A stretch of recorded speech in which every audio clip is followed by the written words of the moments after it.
This is the moment an ordinary teenage girl became an icon.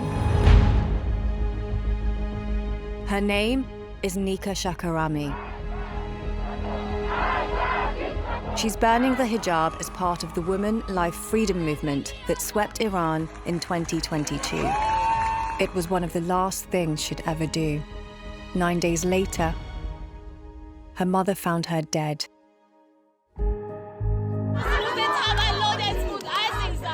She, the country, and the world demanded answers. Iran's government provided them. After conducting its own investigation, it claimed Nika killed herself by jumping from a building, and that her death had nothing to do with the protest. But is that true? BBC Investigations has received what appears to be a confidential report, which tells a very different story of what happened to 16-year-old Nika. Now, for the first time, we can show you what it says, to reveal a very different version of how she was killed, the men who were involved, and the senior commanders who tried to hide the truth.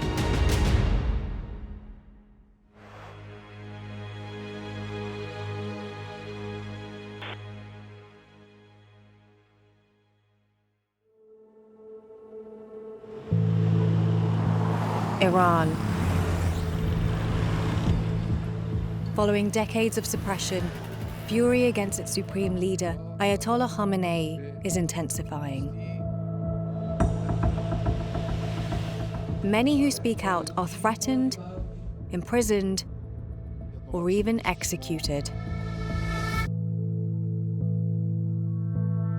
In September 2022, a young woman called Mahsa Amini is detained.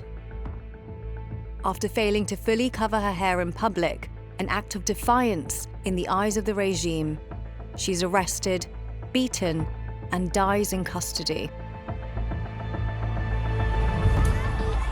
Her death shocks the country and the world. Until the women of Iran are free, we are going to stand with you. Women, life, freedom. Protests spread quickly across Iran. Hijabs are burned, and women unveil their hair. From its farthest corners, right to the heart of Tehran.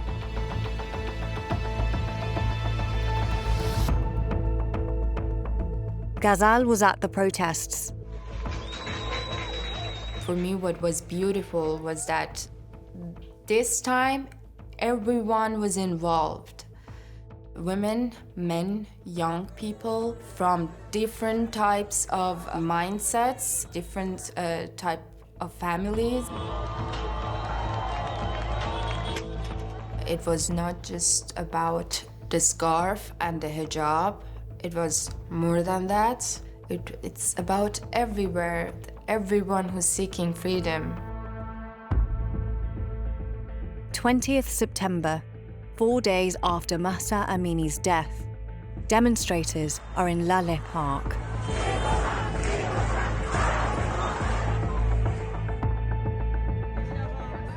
They're facing down the police and the Islamic Revolutionary Guard Corps, or IRGC, the armed force that upholds the rule of the supreme leader.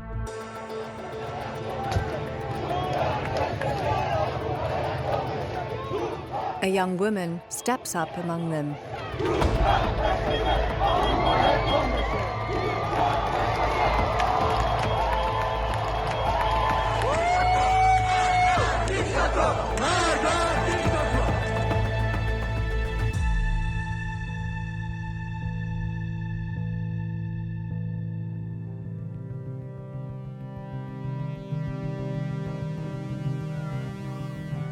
از همون لحظه تولد نیکا من متوجه شدم که نیکا یک انرژی فوق‌العاده‌ای داره. نیکا خیلی خوش صدا بود، خیلی همیشه مشغول آواز خوندن بود.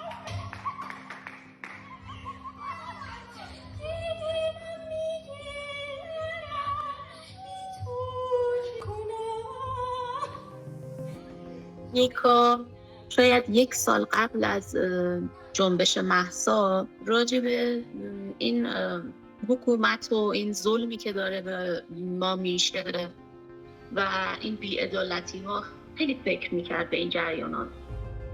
خیلی خیلی جسور و نترس. همیشه میترسیدم که نکنه اتفاقی براش بیفته.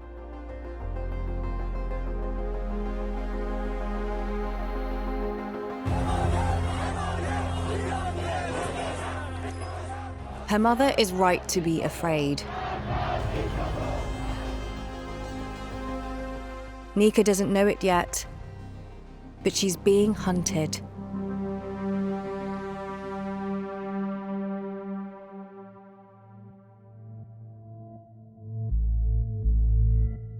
We've been handed what is, on the face of it, a classified IRGC report that's never been published before.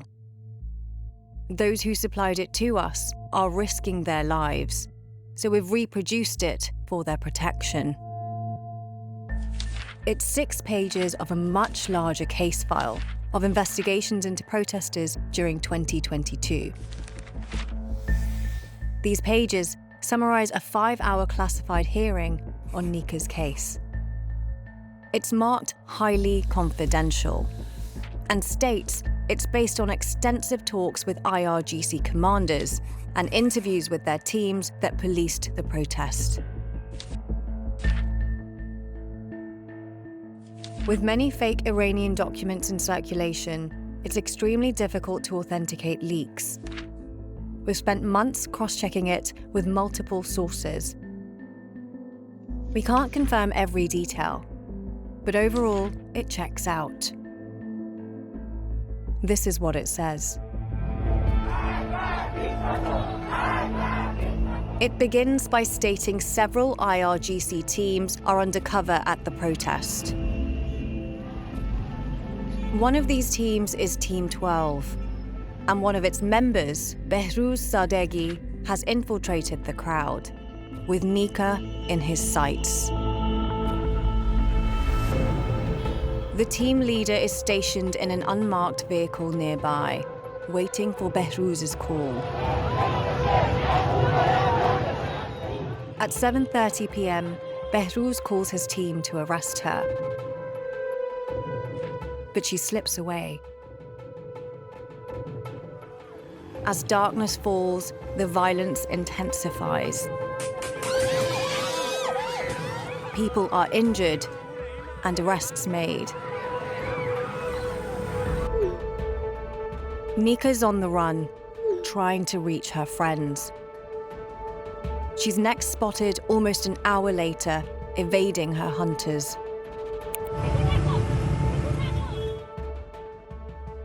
They wouldn't lose her a second time.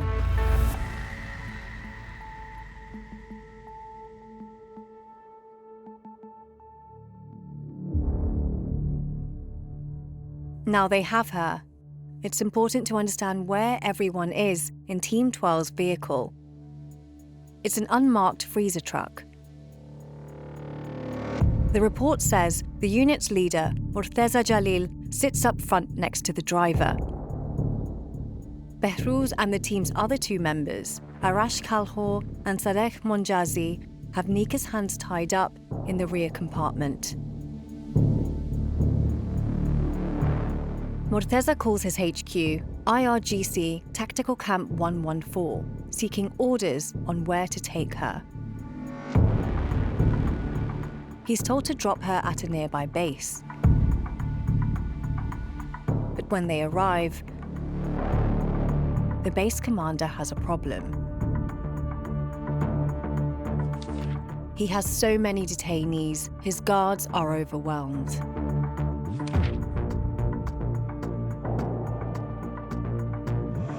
With tensions in the city boiling over, Morteza contacts HQ again and is given a new destination.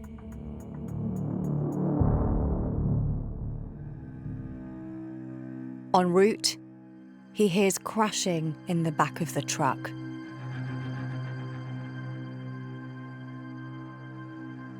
The report includes the direct testimony of Team 12, who tell us what happens next. We're using actors to speak their words. A warning, they describe a killing.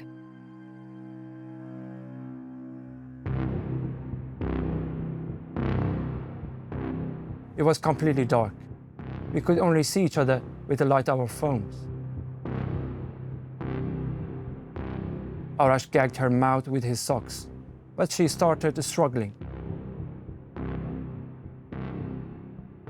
Then Sadek laid her on the chest freezer and sat on her. The situation calmed.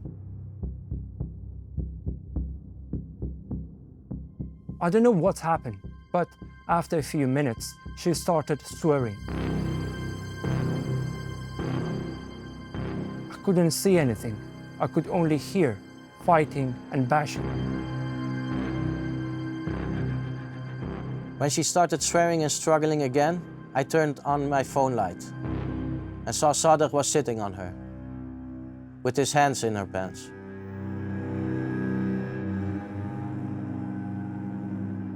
I never put my hand in her pants, but I can't deny that when I was sitting on her, I got aroused and touched her buttocks. Her hands were tied behind her back, but she suddenly jolted her body, so I fell. She kicked at my face, so I had to defend myself.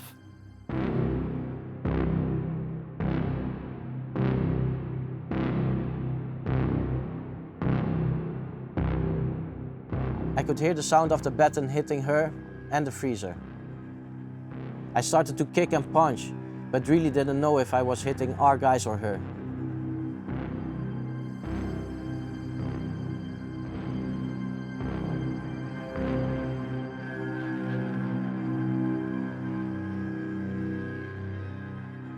From the truck's cabin, Morteza hears the commotion and orders the driver to pull over. When I saw her, I was only thinking about how to transfer her and didn't ask them any questions except, is she breathing? I think it was Behruz who answered, no, she's dead.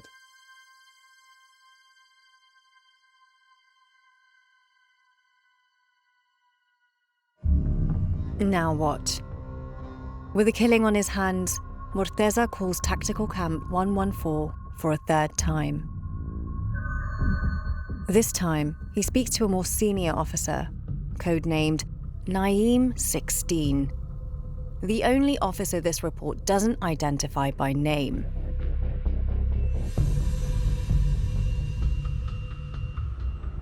We already had death in our stations, and I didn't want the number to rise to 20.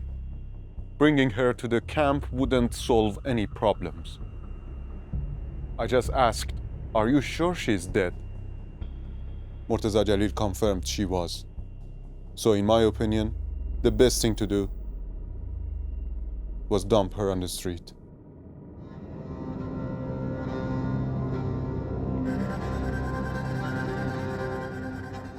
I had a light, and with my own vest, I cleaned the blood from her face and head, which were not in a good condition. I told the driver to find a quiet street.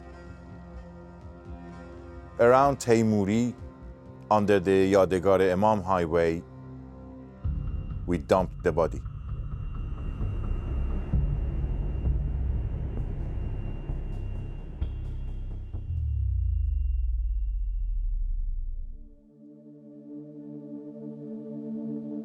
Nika's mother, Nasrin Shakarami, had no idea what happened to her daughter.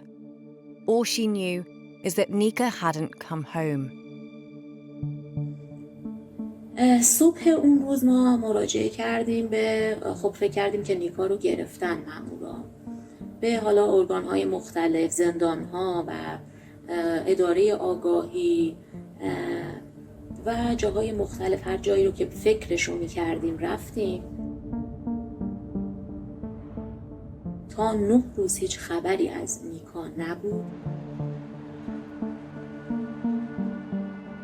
9مین روزی که نیکا مفقود شده بود، من و داداشم محسن رفتیم اداره آگاهی. This time, they told her the news no mother can bear to hear. Where she would find her daughter's body. ما همون موقع رفتیم سردخونه کهریزک، جنازه رو رویت کردیم، دیدیم نیکاست و As Nazrin examined her daughter, something became clear. خودم رویت کردم کامل جنازش رو. بدن دخترم کاملا سالم، دست و پاها اندامش سالم بود، فقط صورتش، گونه‌هاش شکسته شده بود و دندونهاش و پشت سرش که یک ضربه خیلی شدید خورده بود و جمجمش رفته بود تو، به این شکل کشته شد. صدمات از ناحیه سر بود، از ناحیه سرش بود. Nika's death certificate provides a similar explanation. It said she was killed by multiple injuries caused by blows with a hard object. Like Mahsa Amini, Nika's death sparked outrage across Iran. Nearly a month after her funeral, state television broadcast the official investigation. It explained how Nika had killed herself by jumping from a building and stated her death was unrelated to the protest she'd just attended. It showed CCTV of a person it claimed was Nika entering a 5-story apartment block just after midnight on September the 20th. But Nika's mother says it's not her. میتونم از یک شخصی که شبیه نیکا خیلی زیاده، ولی که به هیچ عنوان تایید نمی‌کنم که اون نیکا باشه. Their investigation also included a video still of Nika's body at the site of the alleged suicide. Nika's mother remains unconvinced. In an Instagram post, she said local residents witnessed a group of men bring a girl's body to that location one morning and photograph it in the early hours. تهدیدهایی از من کردن که من بیام اعتراف کنم و فیلم بگیرن و پخش کنن و بگن که حالا این یا چه میدونم خودکشی بوده یا میخوان من رو مجبور به این کار کنن.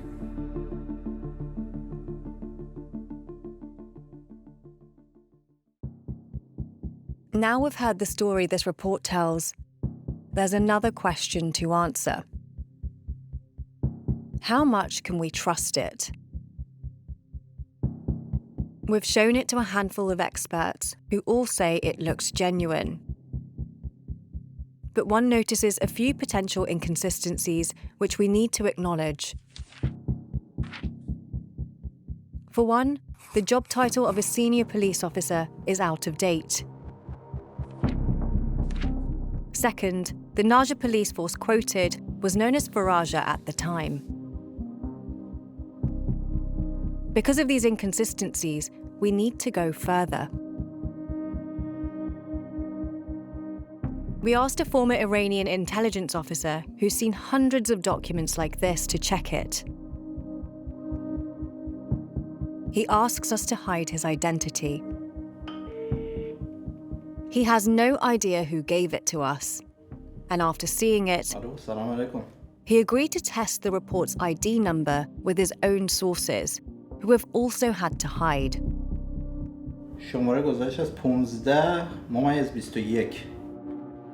He's speaking to someone inside the IRGC to check if the case file really exists, and if so, what it's about.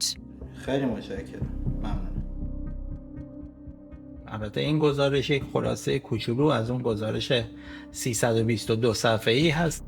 شماره گزارش و اون تایتلی که تحقیقات قضایی در مورد اغتشاشگران سال 1401 به تایید رسیده.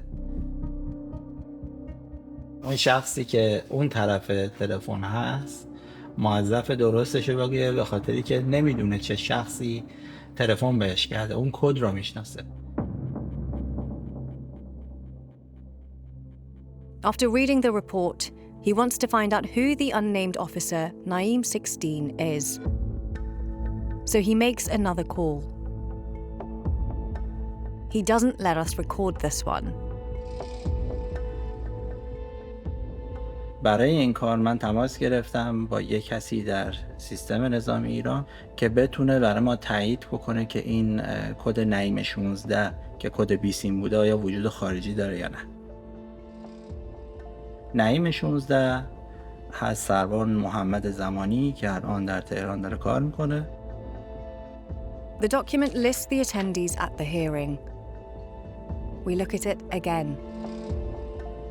ولی تو این گزارش وقتی نگاه میکنیم اینجا اسم ازش برده شده محمد زمانی، اون زمان صدفان یکم بوده که در اطلاعات سازمان بسیج مستضعفین کار میکرده که هنوزم شغلش همینه، فقط یه رتبه رفته بالاتر و الان هم ایشون سروان محمد زمانی هست. While we can't independently verify if Mohammed Zamani is Naeem 16, our source's new information does offer further corroboration that the report is genuine. Is there any way that document could be a fake? No, it's nothing. It's original and we accept that. It's not fake.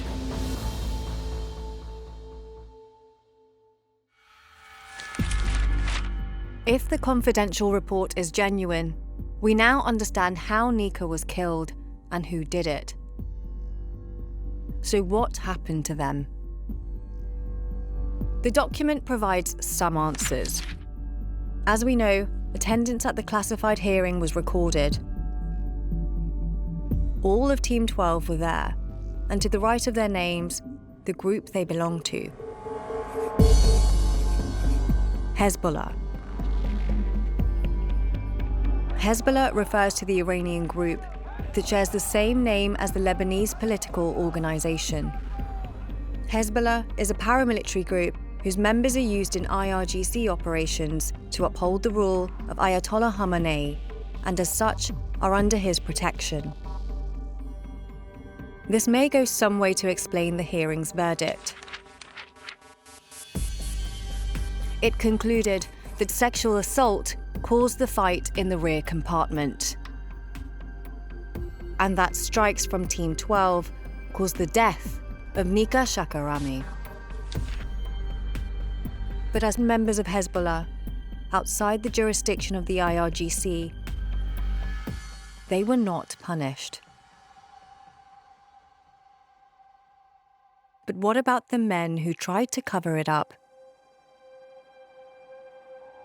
Naeem 16, the officer who told Team 12 to dump Nika's body, was given a written reprimand. But he wasn't the senior officer at this meeting. Alongside him were commanders from Tehran's police, the IRGC, and its intelligence organization, ranking as high up as second in command. But as far as we know, none of these men faced any consequences for their part in the cover-up. While Iran's government claimed her death was suicide unrelated to the protest, our evidence leads us to a very different conclusion. Not a suicide, but a killing. Not by falling from a building, but by the weapons of Team 12. Not because she had nothing to do with the protest, but because this 16-year-old girl dared to stand for what she believed in.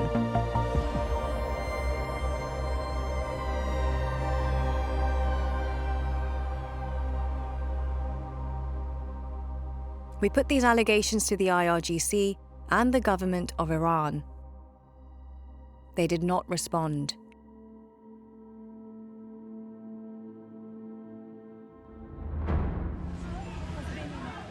Throughout the Women Life Freedom movement, more than 500 of those who spoke out were killed. These are just the reported numbers.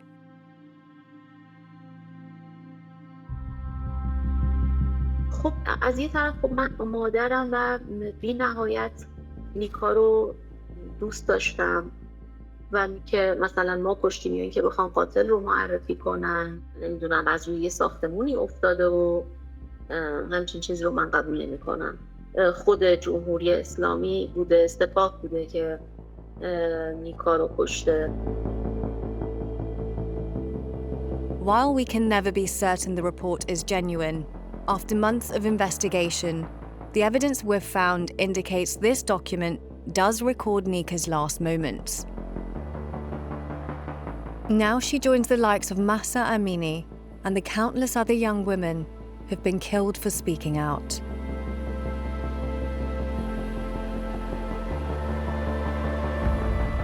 But the name Nika Shakarami will be remembered by the people of Iran.